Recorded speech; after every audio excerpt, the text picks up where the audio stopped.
Hello, beautiful friends. Oh my gosh, I'm laughing because I had to reach so far behind the iPad just to turn the record video on the way it's positioned. So sorry about that little arm shot there. How are you? It's Erica. Today we're going to be talking about the upcoming new moon in Scorpio, which happens on November 4th. And before I get started, I have to share a vision I was getting when I was connecting right before turning on the camera. And it was interesting. They showed me a little crab. And when I showed up where this crab was, he immediately scurried behind a rock and he was afraid of me. And then he was kind of curious. So he would kind of peek out at me. And then I was there and I wasn't walking towards it. But then he'd kind of go back in, behind the rock and into his shell, basically. And then very slowly, I just was very patient and I just watched to see what he was going to do. And then he slowly started to walk towards me a little bit, but he was still sussing me out. He was eyeing me, and it was like one eye was going one direction, the other eye the other, like how they do. And he's kind of moving around. And eventually he got comfortable with me. And then when he came right over and realized I was friendly, it was so sweet. He was so excited to have a friend. And so it'll be interesting to see how that vision connects with some of you with what's going on around this Scorpio new moon. And it's interesting that it was a crab they gave me, because crabs obviously are the sign of Cancer, another water sign that relates a lot to the concept of home and family and safety and retreating, but then when one needs to feel safe, to kind of self-care. So we'll see how that plays out through the reading. But in this new moon reading, we're going to look at what new moons are all about, which is setting intentions, what's manifesting, the whole manifesting process. I'll look at the do's and don'ts around this particular new moon energy, what's important to try to do and what to avoid, along with what might interfere with you setting the most powerful intentions you can with this new moon energy. And just a heads up, my November relationship kit is available if you're interested in checking that out, along with the monthly masculine and feminine energies are available on my other channel. I will link them as well if you're curious and interested. But let's see, start off here with the themes that surround this particular Scorpio new moon, which happens on November 4th. And remember that new moon energies do go for several days before and after, but this really will cover like the next 2-week period until the full moon that happens mid-November. And I believe it's an eclipse. I haven't looked ahead that much, so we will get started on the themes. And I do want to say, guys, I know some people will sort of fast forward the video till I start pulling the cards, but what many people don't realize is if they do that, they miss actually a lot of channeling, because I don't always get started right away. I also teach about the energies around the moon, the new moon, so it's not like the reading just begins when the cards start, because I am channeling and I often do not I do not need the cards in order to bring you the guidance, and sometimes it's a good while until I start actually pulling the cards if I'm being given information by my guides. So if you do that, just be aware you're probably missing some important messages.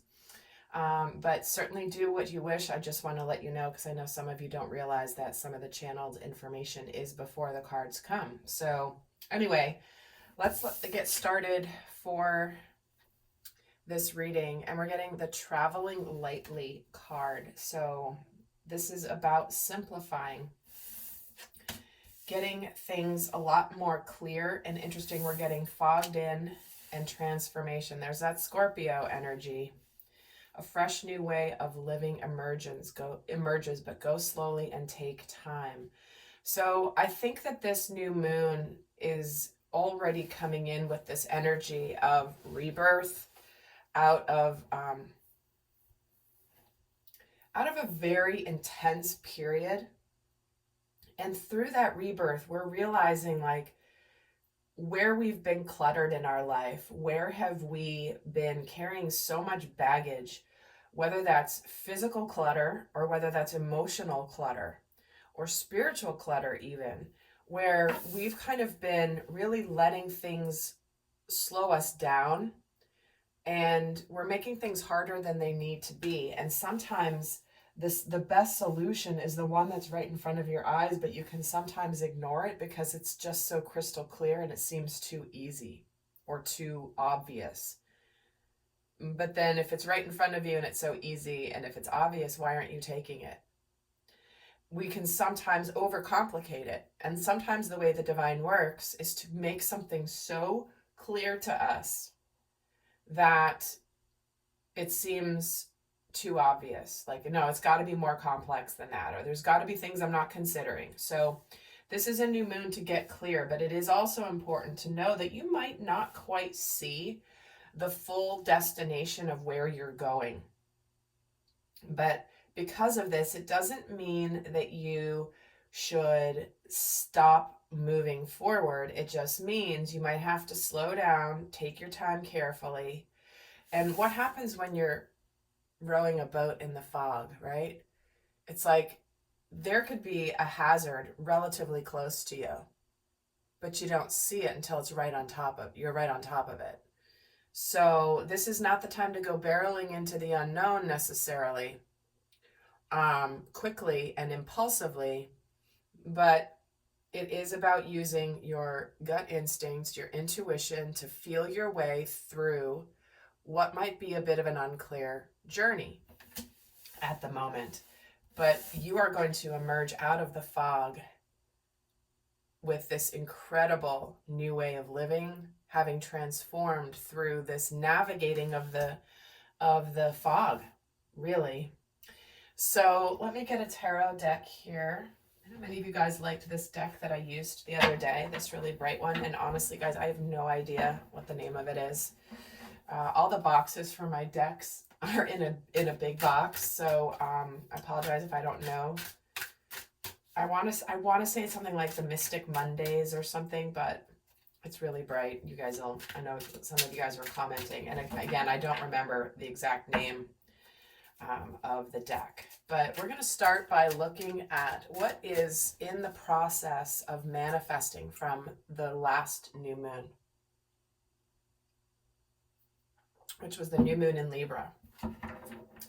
And guys, I know a lot of you really love the extendeds I do for the new moon because I take you through a new moon ritual that you can use, and I do it for the two different energies, the masculine and the feminine, which obviously we are both energies, but you can use it as a model for your own new moon ritual if you're so interested. But we are going to see what is in the process of manifesting since the last new moon. There's that clarity, the King of Swords, the Nine of Swords, and the Fool. So what we have that's manifesting here is a new journey beginning, being on the brink of a new journey, yet this is also a journey where we are ready to conquer any fears, any doubts, any anxieties, any insecurities, and any self-sabotage.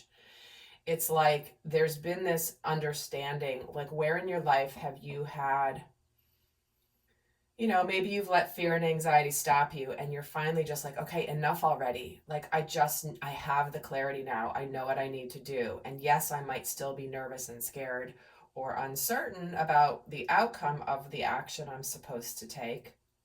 I'm going to take it anyway. I'm going to take this risk. I'm just going to go for it. I'm just going to have to trust that where I'm going is guided.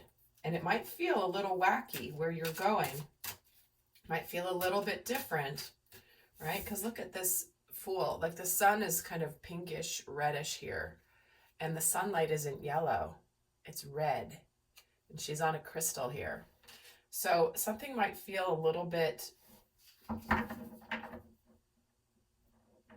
trippy about where you're going, in that you're not quite seeing it clearly, right? It might feel a little bit like woozy. I don't really know. It kind of looks like I know, but it looks a little weird and different. Let me get more here. In fact, let's see what this decision is about with this King of Swords, the Five of Pentacles. So, you know, we've been making the changes and the transitions in our physical world. We've been addressing our fears around, again, some of it's fears around money, fears around rejection, fears around feeling worthy. And this is what we've been gaining clarity on, is what changes we need to make in our life. And what's manifesting with this Nine of Swords is the courage. Wow, the Strength card. Isn't that amazing? See, it's like feel the fear and do it anyway. You don't know. You never know. But all you know is you can't stay where you are. And if the universe is presenting something or something's coming about, this is where you are in the process of gaining strength to embark on a new journey, to take a risk, because it's time. It's time to do it. And while you may not really, you may have been thinking about this for a while with the Seven of Pentacles. It's like you've taken care of this plant long enough. It's now a beautiful tree that's blossoming with fruit. So you've kind of done your work now, and now it's time to enjoy the fruits of your labor. But the fruits of your labor await you on the other side of that risk you're going to take. So let's, so that's kind of in motion as we speak. So let's see what's important to do around this new moon energy, because the new moon energy is here and you can just ignore it and just go about your day, or you can use it to your advantage and be very intentional with it and leverage it to your advantage. So what is important to do around this new moon in Scorpio in particular?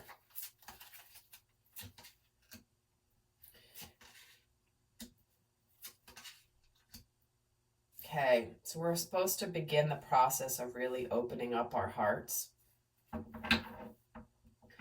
We have Princess of Cups, Wheel of Fortune, and Temperance. So like I was saying, everything good, everything, all of the fruits of your labor await you at the end of the risk that you're going to take.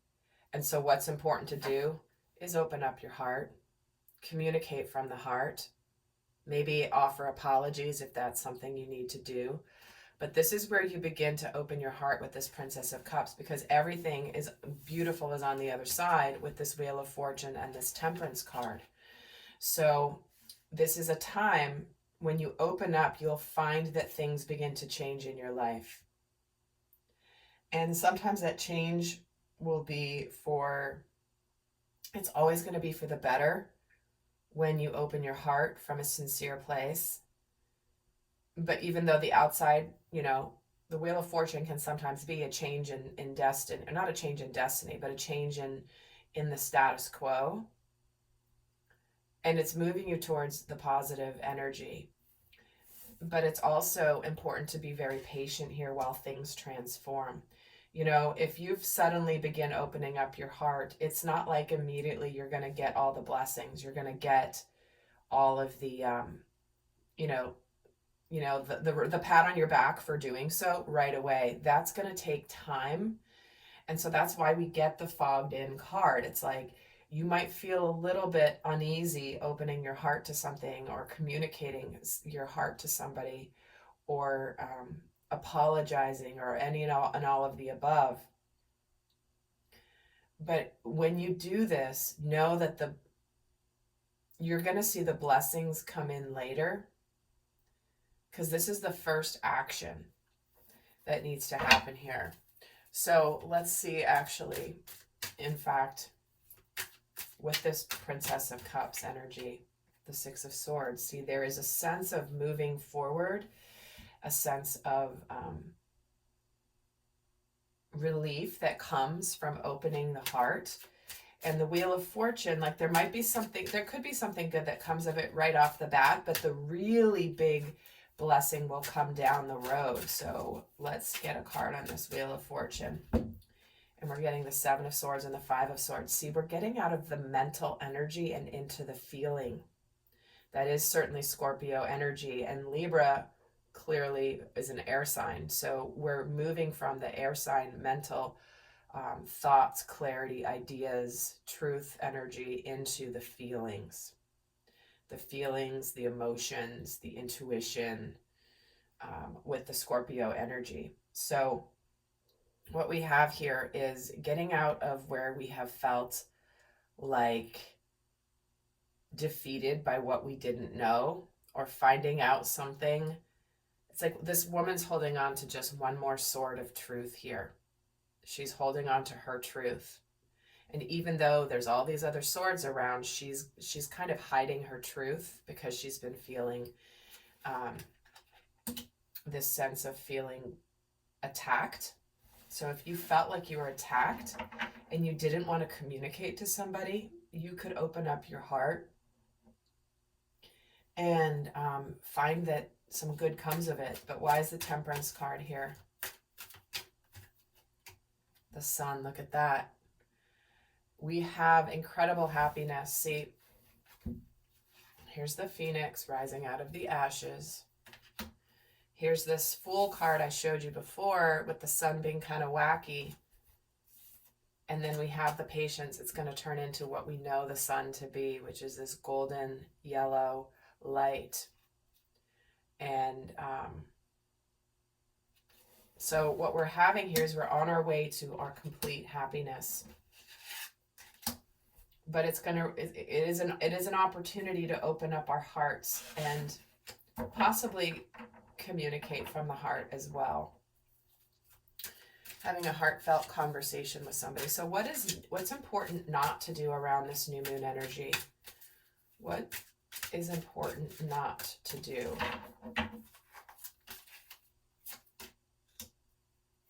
We have the Lovers, the Four of Cups, and the Magician.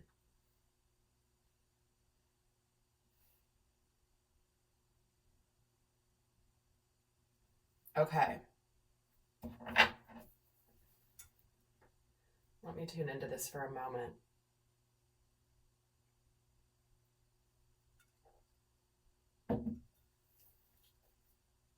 All right, I'm getting a strong message. This is not a new moon to write a relationship off. This is not a new moon to immediately be like, you know what?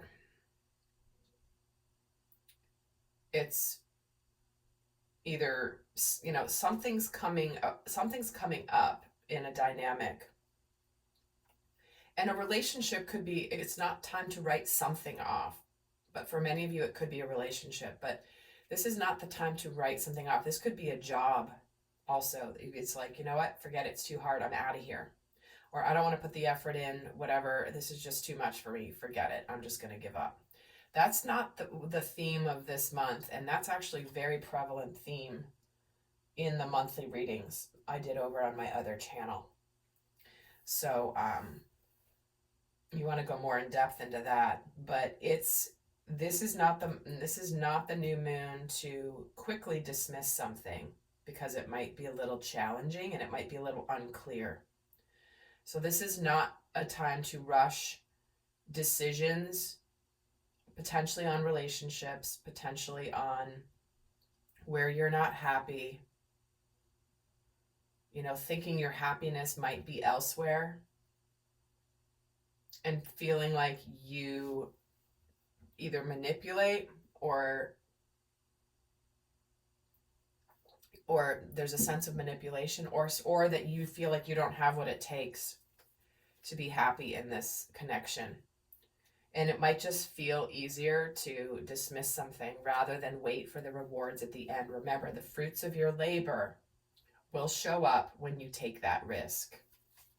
Let me get more on this, what not to do this month.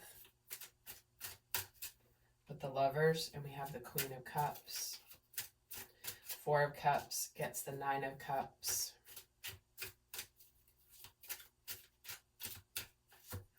The Magician gets the Eight of Cups. See what I mean? Walking away, like thinking of walking away from a partnership. Becoming overly emotional. That don't become overly emotional around this new moon. Even though overly emotional is more a full moon energy. But this is where we're meant to doubt our, where we might doubt our intuition. And we're vacillating between feeling like we're missing something and being very hopeful. And so this is not a time, a new moon, to try to manipulate a situation you're unhappy with by walking away. You know how because again, that's part of this month's energy, is that deep unconscious shadow, the deepest fears, that Scorpio energy, that part of us that we keep hidden in the dark as much as possible because it is so intense and it's so deep within us. And we might unconsciously behave this way this month. And so we really need to not do that. We need to, because you know how sometimes people will be like, you know, fine, well then I'm out of here, because they kind of want the other person to go, no, I don't want it to end. And this is not the time to do that. It's never a good time to do that, but especially not at this time with these intense energies. And sometimes our unconscious shadow, which is what I spend an overwhelming majority of my time really teaching when I teach more in depth in my courses and programs and in the extended readings. It's really important to understand. If you haven't seen or listened to my podcast episode about the shadow, please do. My podcast links are down below, along with, I did a video over on my other channel called Shadow Work. Definitely check that out, because it is nobody really ever wants to look at their shadow, because it's kind of like, I'll just do that later if I'm ever even going to do it, because it's not fun. However, it is the most profound aspect of soul growth, in my opinion, after years and years and years of doing this type of healing work with clients. So there we have it. It's not the time to manipulate emotionally and start to feel like kind of lose all hope, or think that the grass is greener on the other side. And it very well may be. That may be the end result down the road, but this isn't the time to bolt out of there and do that. Like break up or end it or leave a job at this time. Yes, you may get to that point down the road, but with the energies right now, there are some incredible gifts that could be on the other side of this. But you're meant to go through the uncertainty and the unknown rather than taking the easy way out. So what could interfere with these intentions being set very powerfully? What do we need to pay attention to around this new moon energy? And like I said, in the extended, I go through a new moon intention setting ritual of what this particular new moon is really good for. And then you can use that to model if you're interested. But what could interfere with these intentions you're setting with this new moon? We have the Empress, the Princess of Wands, and the Knight of Swords. Well, what could interfere, honestly, is being really impulsive with and going too fast. This is where we might have this like exciting energy around a new endeavor, but then we don't follow through. Or we rush too quickly with both the Princess of Wands and the Knight of Swords with the Empress. It's like we're rushing towards what we think is this beautiful new life because we're envisioning it as a beautiful new life. And it's like we're getting out of the yucky, uncomfortable, but we might be rushing it too fast because we could be missing the biggest blessing and gift that is right in front of us. And so that could interfere. Quick, rapid communication, rapid action, ready for a new life, ready to birth a new life. And it's kind of like, I just want to start everything totally anew. It's just going to be better if I do that. And that's not what your soul is really calling for you to learn. In fact, the Empress gets the Ten of Swords. See, too quick to put an end to something that's painful and difficult. You know, it's like it's just easier to shut the door than to address it. This is what could interfere with the big blessing I've been talking about this whole reading. And the Princess of Wands gets the Seven of Cups. See, impulsively thinking that there's tons of options, in your confusion, just taking some action, thinking that like, I don't know what I'm going to, you know, what's going to make me happy. So I'm just going to try something. And the Knight of Swords gets the Eight of Swords. See, it's like I'm feeling helpless and stuck and powerless. So I'm just going to take some action. It is that discomfort this month. I gotta say, it's a big theme this month. However, I am so excited that it's coming in for the collective because so much good is on the other side. But remember, as it said in the one of the monthly readings, the feminine reading for the month, is you have a choice. This is a month where you have a choice of how you're going to show up when things get uncomfortable. Are you just going to bail? Are you going to bolt? Are you going to let your shadow take over? Or are you going to face it and see it through? Because you might see the biggest blessing on the other side, my friends. So there you have it for this new moon. I'm going to pull a guidance card for those of you not going over to the extended of how best to navigate the energies of this new moon in Scorpio. I'll pull 2 guidance cards. What is the best guidance for navigating this new moon in Scorpio energy? And guys, remember, do check out the relationship kit that's available now. And those are 3 separate videos that are only available through the kit. They're not available anywhere else. So if you're dealing with relationships, I think you might find those videos very helpful. So let's get the guidance for this Scorpio new moon. Enjoy the journey. Stay present and flexible. Many changes are going on for you and around you. And these changes are not only good, but necessary. Bring your awareness into the now rather than focusing on the past or the future, right? That's coming back right to what I first started this reading with, which is go slow, take time. Not about rushing. There are changes, but they're necessary changes. So be in the present. Don't worry about the past or the future. Be in the present moment. Continue to trust your intuition. And then we have inner desires. Set some intentions. You're entering a phase of plenty or may have a sudden windfall. Goals are within your grasp. Look at that. They are saying again, the fruits of your labor are on the other side of a leap of faith, of a risk, and trusting that you'll be able to handle whatever comes. So my friends, I hope that this was helpful. Thank you guys also for those of you that commented about the Mars and Venus readings. I will be sharing more of those here in the future now that I'm kind of back to more of my usual schedule here. And until next time, I send you much love. Bye.